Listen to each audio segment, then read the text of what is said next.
আসসালামুয়ালাইকুম, hi there. চলে এসেছে আপনাদের জন্য দারুণ একটা রেসিপি নিয়ে। আজ আপনাদেরকে তৈরি করে দেখাবো পিঙ্ক সস পাস্তা। চলুন আমরা ঝটপট ইয়াম্মি স্ন্যাক্সটা দেখে নেই। আর খুবই সহজে কিন্তু এটা আপনারা অল্প কিছু উপকরণ দিয়েই ঘরে বসে তৈরি করে নিতে পারবেন। প্রথমে পাস্তা সিদ্ধ করার জন্য এখানে আমি পর্যাপ্ত পরিমাণে গরম পানিতে স্বাদমতো লবণ আর 1 চামচ সয়াবিন তেল দিয়ে দিলাম। মিডিয়াম আঁচে পানিটা ভালো করে ফুটিয়ে নিয়েছি। এখন আমি এতে দিয়ে দিব হাফ প্যাকেট পেনি পাস্তা। পাস্তাটা দেওয়ার পর 6 থেকে 7 মিনিটের মতন মিডিয়াম টু লো আঁচে বয়েল করে নিতে হবে। আমি এটাকে 80% পর্যন্ত বয়েল করব। 100% বয়েল করা যাবে না, তাহলে অতিরিক্ত নরম হয়ে যাবে, কারণ পাস্তাটা আমরা আবারও কুক করব। দেখুন এটায় হালকা একটু বাইট রয়েছে, মানে 80% এটা কুক হয়ে গেছে। এখন আমি তুলে পানি আর পাস্তা আলাদা করে নিব, তবে পানিটা কিন্তু ছেঁকে ফেলে দিব না। এবার অন্য একটা পাতিলে পর্যাপ্ত পরিমাণ পানি নিলাম 2টা টমেটো ব্লাঞ্চিং করার জন্য। টমেটোটা এভাবে আমি কেটে নিয়েছি, কারণ তাহলে এর উপরের আঁশটা ভালোভাবে খুলে যাবে। দেখুন পানিটা ফুটে ওঠার সাথে সাথেই কিন্তু টমেটোর গা থেকে এর খোসাটা উঠে আসছে। এখন আমি এগুলো তুলে ভালো করে পিল অফ করে নিব, মানে খোসাটা ভালো করে ছাড়িয়ে নিচ্ছি। আপনারা চাইলে হালকা একটু ঠান্ডা পানিতেও এটা ভিজিয়ে নিতে পারেন। এখন ঠান্ডা করে ব্লেন্ড করে নিব। এবার আমি একটা ফ্রাই প্যানে দিয়ে দিলাম 1 টেবিল চামচের মতন বাটার আর হাফ চামচ সয়াবিন তেল। এখন আমি এতে দিয়ে দিব হাফ কাপ চিকেনটা আমি লম্বা স্ট্রাইপ করে কেটে নিয়েছি। এটাকে হালকা সতে করে নিতে হবে। 30 সেকেন্ডের মতন এটাকে আমি সতে করার পর এতে এবার দিয়ে দিব স্বাদমতো লবণ, হাফ চামচ কালো গোলমরিচের গুঁড়া দিয়ে ভালো করে এটাকে সতে করে নিব।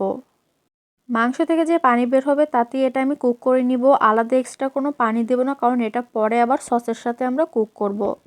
ঢাকনা দিয়ে অপেক্ষা করলাম। দেখুন পানিটা বের হয়ে গেছে। এখন এই পানিটা একদম শুকিয়ে যাওয়া পর্যন্ত মাংসটাকে এভাবে মিডিয়াম আঁচে রান্না করে নিতে হবে।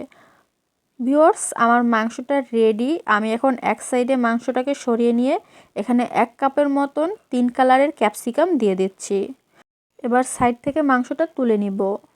ক্যাপসিকামের সাইজ আপনারা যে কোনো ধরনের করেই কেটে নিতে পারেন। এবার এতে দিয়ে দিব 1 চিমটি কালো গোলমরিচের গুঁড়া আর স্বাদমতো 1 চিমটি লবণ। এখন এগুলোকে আমি 2 মিনিটের মতন এভাবে সতে করে নিচ্ছি।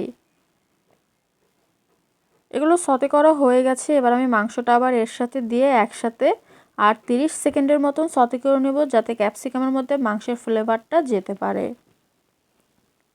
এখন আমি এক সাইডে এগুলো তুলে রাখছি।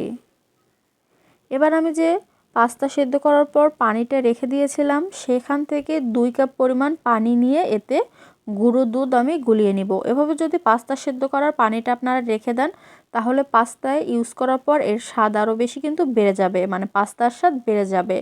আমি এখানে 5 টেবিল চামচ গুঁড়ো দুধ দিয়ে ভালো করে গুলে নিয়েছি। এবারে হোয়াইট সস তৈরি করার জন্য প্রথমেই তৈরি করতে হবে রু। আমি এখানে 22 গ্রাম বাটার দিয়ে দিচ্ছি। আপনারা মনে রাখবেন, রু তৈরি করার জন্য যতটুকু বাটার দিবেন ঠিক তার সমপরিমাণই কিন্তু ময়দা দিতে হবে। এখন 22 গ্রাম ময়দা এতে অ্যাড করব। তারপর হালকা একটু ময়দাটা ভেজে নিব বাটারের সাথে। আর এখন এই পর্যায়ে আঁচ রাখবেন একদমই লো। আমি লো আঁচে এটাকে জাস্ট 1 মিনিটের মতন একটু হালকা ভেজে নিচ্ছি। অনেক বেশি গাঢ় করব না, তাহলে আবার এটা ব্রাউন রু হয়ে যাবে। আমি হোয়াইট রুই রাখছি। 1 মিনিটের মতো এটা ভাজা হয়ে গেছে। এখন এর মধ্যে অল্প অল্প করে দুধটা দিয়ে ভালো করে আমি মিক্স করে নিব। গরম দুধ দেওয়ার পর এটা হালকা একটু দলা পাকাবে, এতে ভয় পাওয়ার কিছু নেই। চুলাটা অফ করে স্প্যাচুলা বা চামচ দিয়ে আস্তে আস্তে এটাকে এভাবে মিশিয়ে নেবেন। আমি আস্তে আস্তে এটাকে গুলে নিচ্ছি। আপনারা ততক্ষণে আমাদের চ্যানেলটা সাবস্ক্রাইব করে নিন। ভিউয়ার্স, আমার দলাগুলো একদমই ছেড়ে গেছে। দেখুন আমি আবার চুলাটা অন করে দিয়েছি। এখন এর মধ্যে দিয়ে দিব 1/3 টিস্পুন কালো গোলমরিচের গুঁড়া, 1 চামচ চিনিটা আপনারা নিজেদের স্বাদ অনুযায়ীও দিতে পারেন। একটা স্লাইস চিজ অ্যাড করছি। আমি হোয়াইট সসটা অনেক বেশি থিক করব না, কারণ এটা কিন্তু আবারও রেড সসের সাথে মিশিয়ে কিছুক্ষণ রান্না করে নিতে হবে। এর জন্য এটা আমি মিডিয়াম থিকনেস রাখছি। দেখুন আমার হোয়াইট সসটা রেডি। আপনারা চাইলে এতে স্বাদমতো একটু লবণও দিয়ে দিতে পারেন, আমি দিয়েছিলাম, সেটা হয়তো স্কিপ হয়ে গেছে। এখন এতে আমি দিয়ে দিচ্ছি 1 টেবিল চামচ বাটার। এতে কি হবে, যখন আমি এটা তুলে একটা বাটিতে ঢেলে রাখবো, এটার উপরে আর আবরণ পড়বে না। এখন আমি আবারও 2 টেবিল চামচ সয়াবিন তেলের মধ্যে 1 টেবিল চামচ রসুন কুচি দিয়ে দিলাম। এখন হালকা একটু 1 মিনিটের মতন টস করে নিব। রসুনটা থেকে যখন হালকা একটু ভাজা ভাজা ফ্লেভার আসবে, তখন এতে দিয়ে দিচ্ছি আমি সেই টমেটোর পিউরি, স্বাদমতো লবণ, 1 চামচ চিনি। আমি এখানে হাফ প্যাকেট পাস্তার জন্য 2টা টমেটো নিয়েছি। আপনারা পাস্তার পরিমাণ বেশি নিলে টমেটোর পরিমাণও বেশি নেবেন। 1 চামচ চিলি ফ্লেক্স আর 1 চামচ মিক্স হার্ব এতে দিয়ে দিলাম।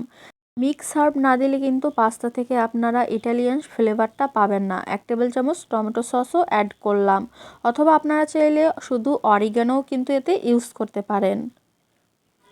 ভালো করে এটা ফুটিয়ে নেওয়ার পর এতে দিয়ে দিচ্ছি 1/4 কাপ পানি। এখন আমি এতে মাংসটা দিয়ে দিব। মাংসটা অলরেডি আমরা হাফ বয়েল করে নিয়েছি, মানে এটা অলরেডি সিদ্ধ রয়েছে। এখন এই টমেটোর মধ্যে রান্না করলে বাকিটুকুও সিদ্ধ হয়ে যাবে। এখন আমি একদম লো আছে এগুলো রান্না করে নিচ্ছি। আপনারা কি আমার চ্যানেল সাবস্ক্রাইব করেছেন? না করে থাকলে ঝটপট সাবস্ক্রাইব করুন। ফ্যামিলি ফ্রেন্ডস সবার কাছে এই ভিডিওটা শেয়ার করে তাদেরও দেখার সুযোগ করে দিন। এখন এর মধ্যে আমি দিয়ে দিচ্ছি হোয়াইট সস। হোয়াইট সসটা দেওয়ার পর আমি আরও 2 মিনিটের মতন রান্না করে নিব, যাতে সবগুলো ফ্লেভার একসাথে মিক্স হতে পারে। আমি এখন মিডিয়াম টু লো আছে রান্নাটা করে নিব। আমাদের চ্যানেলে আরও অনেক দারুণ দারুণ রেসিপি রয়েছে, আপনারা চাইলে সেগুলোও কিন্তু চেক আউট করতে পারেন এই রেসিপিটা দেখার পর। 1.5 মিনিট পরে আমি পাস্তাটা দিয়ে দিলাম এর মধ্যে। এখন দিয়ে দিচ্ছি মোজারেলা চিজ। মোজারেলা চিজের পরিমাণ নিজেদের পছন্দ আর স্বাদ অনুযায়ী দিবেন। আমি এখানে 1/3 কাপ পরিমাণে দিয়েছি। এখন জাস্ট 30 সেকেন্ডের মতন আমি এটাকে রান্না করে নিব, চিজটা গলে যাওয়া পর্যন্ত। ভিউয়ার্স, আমার পাস্তাটা পারফেক্টলি রেডি। চুলাটা অফ করে দিয়েছি। দেখুন কতটা creamy and thick and cheesy হয়েছে। আপনারাও বাসায় তৈরি করুন আর ইয়াম্মি পাস্তাটা বিকেলে স্ন্যাক্সে এনজয় করুন। Thank you so much full ভিডিওটা দেখার জন্য। ইনশাল্লাহ নেক্সট ভিডিওতে দেখা হবে। ততদিন পর্যন্ত সবাই সুস্থ থাকুন, ভালো থাকুন। আমাদের ভিডিওটায় লাইক অ্যান্ড শেয়ার দিন। আজ আসি, আল্লাহ হাফেজ।